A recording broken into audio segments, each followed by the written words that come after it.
د تومره وطن ته مونږ خدمات وکړو، تومره وطن ته مونږ شپې ورځې تېرې کړلې، نن یې مو دا ژوند ده که چېرته زه رشوتخور وه چې ته مې رشوت وخواسته په دا رقم کنډولو کې په دا رقم کېړو کې مو ولقه ژوند تېر کړی وه. اوس به یې مو ځان ته نومره وایي، مو به موټر چلېده، مو به سره چین به چلېده، خو د نن ملنګۍ ژوند چې په مور غوله ده دا مې غلۍ مې نه دي کړي، خیانتونه مې نه دي کړي. دا هیله توقع ده چې خدای ته دا وکړي، د وړکو جلکۍ صاحب ته دا وکړي، مونږ سره د ګماک وکړي، دلته دی مو ژوند وکړي چې اوس خونې نه سپری دي، ساتر مې نشته. اوس دا وړکو جلکۍ نه څه وکړه ژمنې روان ده، خو ډېر نه ډانګ کړي ښه نه ډانګ کړه. اوس دا ژوند ده چې دا ځای تېروم په دا ځای کې. السلام علیکم ورحمت الله. قدرمنو لیدونکو، د دغو جال د دغو کړکوشا ته ډېرې عجیبې کیسې دي. دغه ویډیو تر اخره وګورئ تر څو په خپل ژوند باندې شکر وباسئ. داسې فکر موږ نه کوو چې موږ باندې داسې یو حالت راځي. راځئ موږ سره واوسئ. په خپل وطن کې ولې در په در یم صاحبه، وطن زموږ شته خو مهاجر یم صاحبه. مولانا مودي صاحب غریبۍ دي خو مجبورۍ لوسه دا رقم سردار بدار وي چې خورې په سار وي. خو زما کوچنۍ ماشومه خپې په شګو باندې او په ازغۍ باندې لګېږي. تورې خپې زه خپله 13 کاله مې وظیفه وکړه، په عسکرۍ کې وم. په عسکرۍ چې عسکري ختم شوله بیا مې نه میاشتې ګډي وچلوله، یو کورزۍ مې لرلو، امادې مریضه شوه، 13 وره 11 مې کوبل ته یې وړه، ان پېښور اسلاماباد ته پره مې ورسوله. کورزۍ کې په هغه کې قرضداره شوم، د مور د روپۍ د دوایۍ ته قرضداره شوم، کورزۍ مې چې دا امې په روپۍ نیو د خاص کوم مودي صاحب. اوس دا وړکو جلکۍ نه څه وکړه ژمنې روان ده، خو ډېر نه ډانګ کړي ښه نه ډانګ کړه. اوس دا ژوند ده چې دا ځای تېروم په دا ځای کې.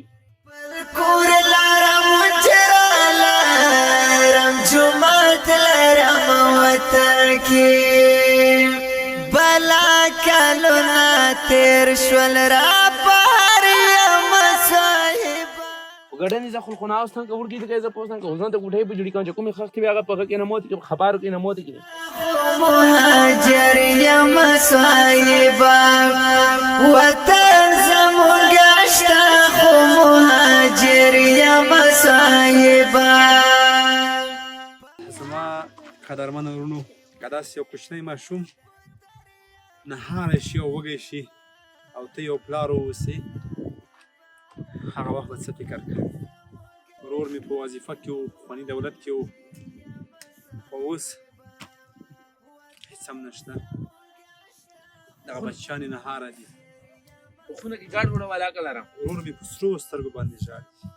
تر ټولو سخت درد دغه دی چې کله د خپل بچیان نهاره وي او ته ځوان هم وي، روح هم وي، نه کار وي او نه څوک سره کار کوي. په دا خیمه کې ژوند چېرته کېږي؟ دا مې لوښي کبدي په انګړه کې تال دي، بسترې تال دي، صندوقونه تال دي.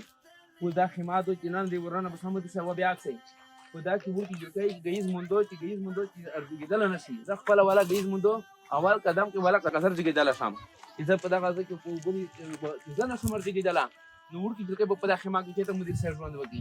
ځکه چې یوه کمباله کې په دا خیمه کې ژوند کول مخکې مې ژمه روان ده، کوټه نه لرم، پټون نه لرم، چې زه دا ګډر مې دغه رقم سره تال دي، کیډونه مې دغه رقم سره تال دي، د کوټۍ مخه نه وینم چې زه کوټه جوړه کړم، د تیږې مخه نه وینم چې زه تیږه رورم، ګډي وچرم په ګډنې زه خلخونې ته بل بچې ته ذکر پیدا کړم که زه خلخونه په وساتم. په دا خیمه کې والا اوس یو کې زه خپل ژوند ورکې وکړم، کاډم مې ژوند ورکې وکړي. په دا وړکې چې دا داسې نه بغال د ټوخلي زکام والد دا ټوخلي زکام والد په د شي واجې نه د دې سوډه واجې نه چې ګیز مو سوډه د اوس هوا خیر دومره سوډه نشته، ژمه روان ده. په دا ژمي کې به مدیر صاحب سره سره ګذاره وکړم. دغه هر سړی بل بچا لري، وړه وړکې جلکیا لري، خلخونه لري، خو بس موږ دا حالت ژوند خلا په کروستله د چا نه په ګیله نه کوو. زه مجبور یم. څه غواړي هغه هېوادوال نه چې تو همدغه مهال کسي که څه هم نه توځي چې موږ کس وو، دا ډېر یو بې ساتره ځای دی. کورونه وخته ټول کورونه په کورونه سپرون همدغسې دلته سراک دی. دا خو ډېر یو بې ساتره ځای دی. ویلې دلته روغلی مدیر صاحب د خپل مجبورۍ نه روغانه د خپل مجبورۍ نه په دا روغانه چې مو 13 کاله وظیفه مې وکړه په د افغانستان دولت کې، په پولیسو کې 13 کاله وظیفه مې وکړه، په سوډه کې ویلوړ یم، په ګرمۍ کې ویلوړ یم، ستونزه تکلیف مې په ژوند نګلله ده، خلخونې ته د بل بچې ته مو خپل رزق ګټله ده. خو د مو بل بچا چې دو دا نه د غرمه هغه کولی شي دفاع کړلی شي، نه د سوډه دفاع کړلی شي. نو اوس د خلکو نه د نړیوال نه مو خدای پاک ته مې دا هیله توقع ده، ډېر مې دا هیله توقع ده چې خدای ته دا وکړي، د وړکو جلکۍ صاحب ته دا وکړي، مونږ سره د ګماک وکړي، دلته دی مو ژوند وکړي چې اوس خونې نه سپری دي، ساتر مې نشته.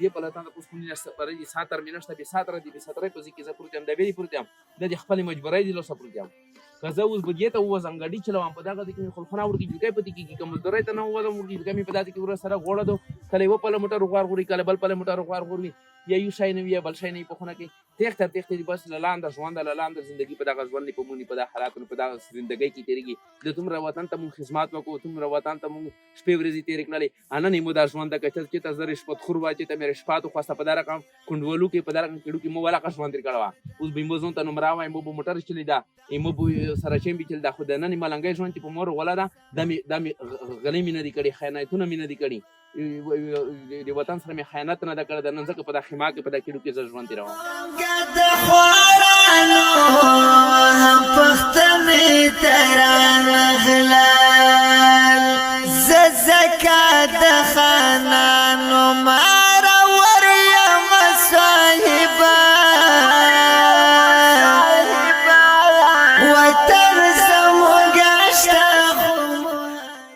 رښتیا هم یو پاک صادق او سپېڅلی انسان د ټول عمر دپاره کړی دي هغې صداقت کړی وي هغې رښتینولي کړې وي خپل وطن سره او خپلو خلکو سره هغه چا چې خیانتونه یې کړي دغه چا چې زما د دغو بچیانو حق یې خوړلی نن هغه په نورو ملکونو کې دي ژوند کوي ښایسته ژوند او بلډینګونه یې دي او موټرې دي حساب یې نه کېږي مګر نن موږ بیچاره او غریب خلک په همدغه خړ پړه خاوره کې دلته پراته یو قدرمن لیدونکو تاسې باندې یو عاجزانه غږ کومه چې زما د دغه دردېدلي او دغه صادق ورور لاسنیوی وکړي راځئ په ګډه یې راپورته کړو راځئ ورسره هم کړو دا ځل به خفه شوي وئ چې بل ځل راځم په دې کې تاسې خوشحاله شئ او د سره پراخه همکاري وشي تر بیا ښې چارې او